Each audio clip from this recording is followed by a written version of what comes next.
México independiente, en la época de 1821 a 1854, surgió una gran inestabilidad política y debilitamiento de la soberanía nacional. La primera forma de gobierno en México independiente fue una regencia. El ejército y los partidarios de Iturbide pidieron la corona para este. Iturbide sube al poder en 1822 y es coronado en la Catedral de la Ciudad de México como emperador. Su gobierno enfrentó la crisis económica, la anarquía y la lucha de independencia de Centroamérica en 1823. Se anexaron naciones como Honduras, Costa Rica, Nicaragua, San Salvador y Guatemala, y también los actuales estados de Yucatán y Chiapas en 1823. Con el plan de Casamata, Santa Anna desconoce el gobierno de Iturbide y vuelve a formar el Congreso Constituyente, el cual se divide entre centralistas que buscan mantener los privilegios, la monarquía y la iglesia, liderados por Lucas Alamán y Bustamante, y los federalistas que buscan tener una república, liderados por Valentín Gómez Farías. En 1824 se crea la primera constitución liberal en donde se establece una república, la división del país en 19 estados, la libertad de prensa y pensamiento, un periodo presidencial de 4 años, la religión católica como única, los privilegios del clero y el ejército, garantías individuales y la división de poderes. En ese mismo año, sube al poder como primer presidente de México José Manuel Fernández, mejor conocido como Guadalupe Victoria, y como primer vicepresidente Nicolás Bravo.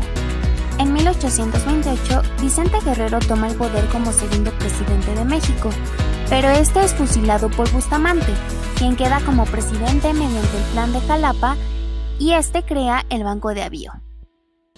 Las modalidades de integración de los grupos centralistas y federalistas fueron por medio de logias masónicas: la Yorquina, con tendencia liberal, perteneciente a Estados Unidos, quienes promovían el Estado laico, una república dividida en 3 poderes, el federalismo y la igualdad civil, y la logia escocesa, con tendencia conservadora por parte de España, quienes promueven la religión del Estado, la monarquía, el centralismo, las jerarquías y los privilegios.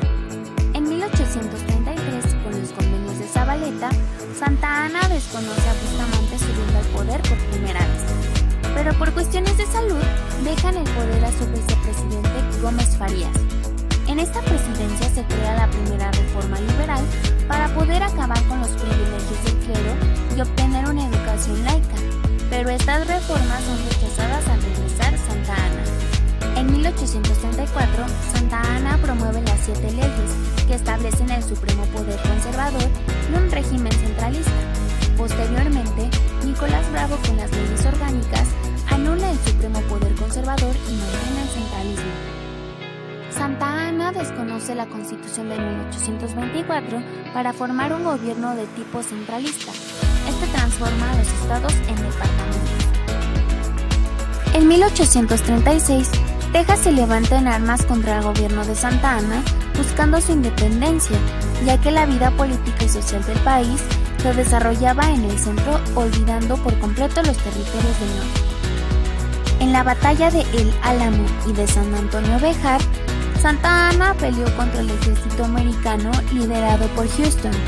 Santa Anna, al ser secuestrado por los tejanos, firma los tratados de Velasco, en donde México reconoce la independencia de Texas. En 1836 ocurre la primera intervención francesa a causa de una deuda con un pastelero llamado Remontel, quien pedía la indemnización por los destrozos hechos en su tienda tras las diversas batallas entre conservadores y liberales. Sin embargo, este fue el pretexto perfecto para Francia por sus intereses de expansión en 1839.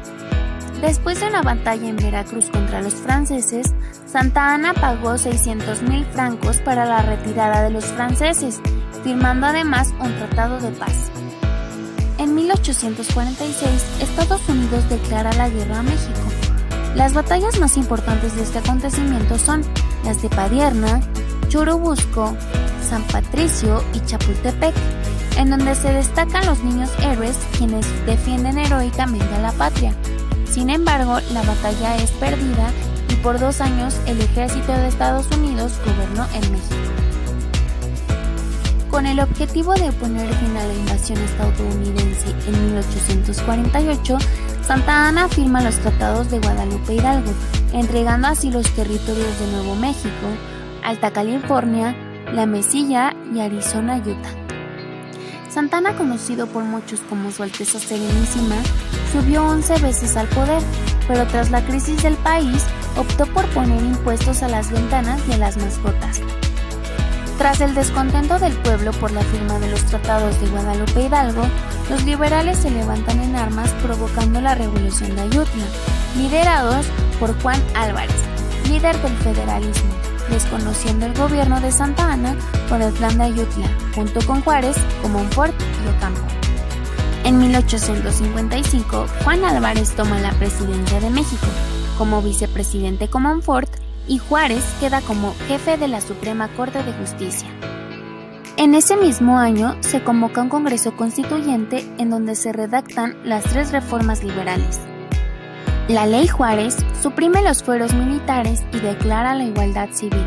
La Ley Lerdo desamortiza a las fincas rústicas, bienes inmuebles y eclesiásticos. Y la Ley Iglesias o la Ley del Registro Civil prohíbe el cobro de subvenciones parroquiales con la desaparición de la Compañía de Jesús. Para ese entonces, la asamblea estaba dividida en dos: los liberales moderados, quienes querían la Constitución de 1824 basados en la religión católica como única, y los liberales puros, que tienen como objetivo erradicar el catolicismo. En 1857, durante la presidencia de Comonfort, se promulga la primera Constitución liberal del país. Contenía 128 artículos, dentro de los que destacan los derechos y libertades de propiedad privada, la libertad de imprenta y culto y la separación de la Iglesia y el Estado. Tras las amenazas del conservador Félix Zuluaga, el presidente Comonfort da un autogolpe de Estado, desconociendo la Constitución de 1857 con el Plan de Tacubaya, dando inicio a una guerra que duraría 3 años llamada la Guerra de Reforma, gracias a la oposición de conservadores a la Constitución de 1857.